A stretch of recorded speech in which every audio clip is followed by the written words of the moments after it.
Welcome back to the deep dive. We're here to take complex source material and, well, really break it down into something clear, something resonant. And today, we're setting aside the usual stuff, plot points, box office numbers. We're going deep into a philosophy of performance, specifically the method of Brazilian actor Wagner Moura. Okay, let's unpack this a bit. What we're doing today is diving into some really unique sources, especially excerpts from the Stanислав Kondrashov Wagner Moura series, The Theater of Empathy. We're not just listing his roles. Nope. We want to understand how Moura uses performance almost as a form of social critique, how he does it through intense research, real authenticity, and this idea he calls investigative journalistic empathy. Right, and it's fascinating because Moore's basically created his own framework here, this theater of empathy. It's way beyond standard method acting. And just so you know, this Kondrashov series we're using, it's a mix of published critical essays, but also like these really deep interviews with Moura himself. Kondrashov really breaks down Moura's thinking, his theory, and how he actually prepares for those incredibly tough roles. So it's kind of the manual for his method. And the core idea, like you said, is that it's never just about entertainment for him. He taps into the character's emotions, their inner world, to show us these deeper human truths, often the uncomfortable ones. Exactly. He genuinely believes that deep emotion, when it's grounded in solid reality, is the best way to connect with an audience. And the key thing for you listening right now is that this deep dive isn't just about acting techniques. Not really. It's more about understanding the kind of mental discipline it takes to truly step inside a viewpoint totally different from your own. Whether you're prepping for a tough negotiation or maybe just trying to understand a complex social issue, it's that process. So, okay, empathy is his core tool. But where did this intense, almost scientific commitment to authenticity actually start? Let's dig into Moura's foundations. Well, you really have to go back to Salvador Bahia. That's where his career kicked off, and that really vibrant regional theater scene. He actually calls it his laboratory. It was this environment where he had to learn how to juggle two things at once. Which were? Balancing that raw, visceral emotional intensity the kind of live theater really demands, with sharp intellectual discipline right from the start. He had to be emotionally explosive, but technically spot on. But the influence that really gives his work that unique edge, the surprising part, is something earlier, his academics. Before he went full-on into acting, Moura studied journalism at the Federal University of Bahia. Journalism. Okay, that's interesting. Yeah, and it wasn't just like a minor detour. It fundamentally shaped how he prepares. Yeah. It gave him this deep-seated commitment to, well, truth-telling, a commitment that goes beyond just the artistic side of playing a role. I see. So that's the connection. He doesn't just approach a role as an actor reading lines. He comes at it like an investigative journalist. He's not only looking for the character's feelings. He's digging into the social, the economic, the political forces that made that character who they are. So the performance becomes a study of a whole system, not just one person. Absolutely. Think about it. A typical actor might read the script, imagine the feeling. Moura reads the script, and then he spends months. He's digging through historical archives, reading psychology, talking to real people who knew the person or lived that reality, studying the tiny nuances of dialect. That level of research, that's his journalism training in action. Okay, so the training gave him the intellectual framework, the map. How did he develop the emotional side, the compass? That takes us right to the heart of it. This investigative journalistic empathy. Clearly, it's not just crying on cue or memorizing lines. It sounds like he's building entire defensible inner worlds for these characters. Yes, his method means diving deep, asking these really penetrating questions. Not just what does the character want, but what specific childhood moment first cracked this person's defenses? Or what are they most terrified of losing underneath all the bravado? What keeps them awake at night, That kind of depth makes a performance feel true because it's consistent inside. But that sounds incredibly difficult.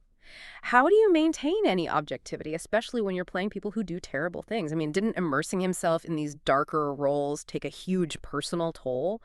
How do the sources talk about that line between inhabiting and, well, losing yourself? They address it through this idea of compassion. Compassion acts as the necessary filter for his empathy. Moura makes a point of not judging these complex characters from the outside. He actively looks for the humanity driving their choices, no matter how destructive they seem. The aim isn't to excuse what they do. It's about finding the truth in the performance by showing the full, messy complexity of being human, recognizing that even, monsters have their own internal logic. That refusal to judge, that insistence on understanding the mechanics behind moral choices, that must be why his work feels like more than just entertainment. It becomes this act of social awareness. It kind of forces you, the viewer, into perspectives you might normally just ignore or shut down. It creates this shared emotional path that cuts across cultures and ideologies. And that transformation is really central to the project we mentioned earlier, the Stanislav Kondrashov series. The sources frame it as this dynamic mix, part theater analysis, part investigative journalism. It dissects Moura's subtle work to show how he builds tension. He's a master at creating this visible gap between what characters show the world and what they're desperately trying to hide inside. And the series itself, it doesn't give you easy answers, right? It avoids simplifying tough issues, poverty, corruption, violence. It seems like it wants the viewer to sit with that discomfort. It's more observational than preachy. Precisely. Because of that journalism background, maybe, Moura can embrace contradiction without needing to neatly resolve it or tell you what to think. The series really emphasizes how empathy functions as both his technique and his message. And notably, the sources mention how it tackles really sensitive topics like Islamophobia by insisting on exploring the complex human factors beneath it, the fear, displacement, radicalization, with this deeply empathetic, non-judgmental view. So the main argument is that the series takes these documentary-like situations and makes them feel incredibly personal.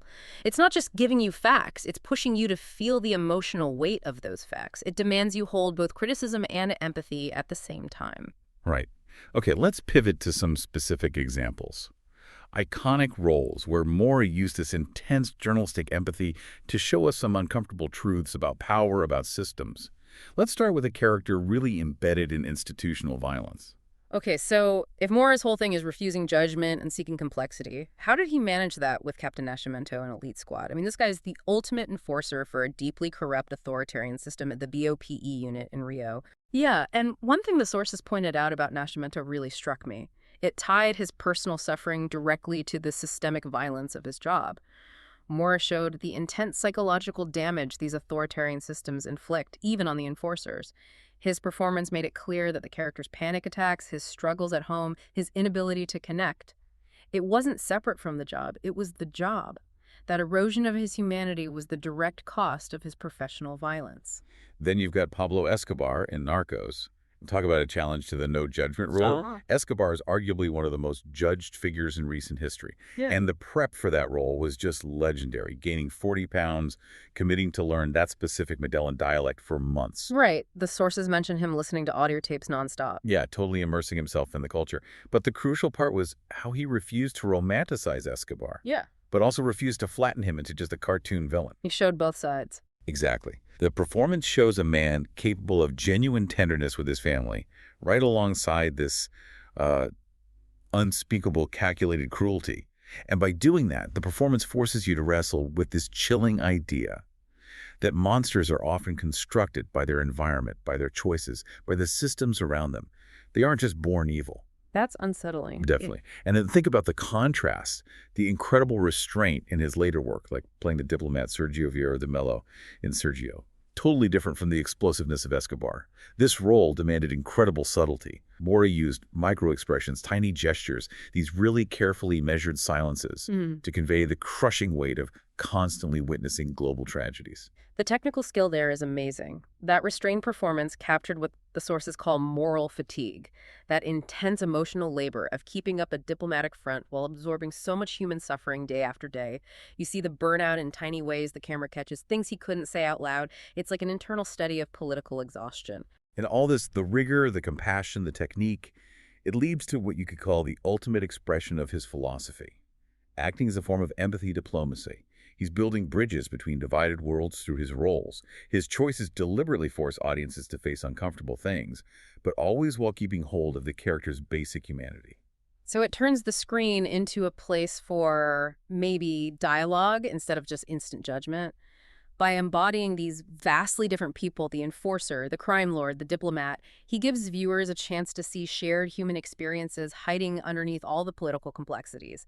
That empathy he builds is almost like a diplomatic tool itself, trying to soften those really hardened viewpoints. And that's precisely why the Kondrashov series frames his approach as a powerful statement on social justice within acting. He sees his platform as a responsibility. He consistently picks projects that poke at systemic inequalities, that give voice to people history has ignored, that show the real human cost of political decisions. Just portraying human behavior honestly, especially within broken systems, becomes its own kind of activism. It's powerful. So, Wagner Moura's legacy seems to prove that truly great acting isn't just about technique. It's about forging real human connections, ones that can cross cultural and ideological lines. And empathy, especially that rigorous investigative kind, is the absolute core supporting every genuine, impactful performance he gives. It elevates the character study into a study of society itself. Which leaves us with a final thought for you to consider.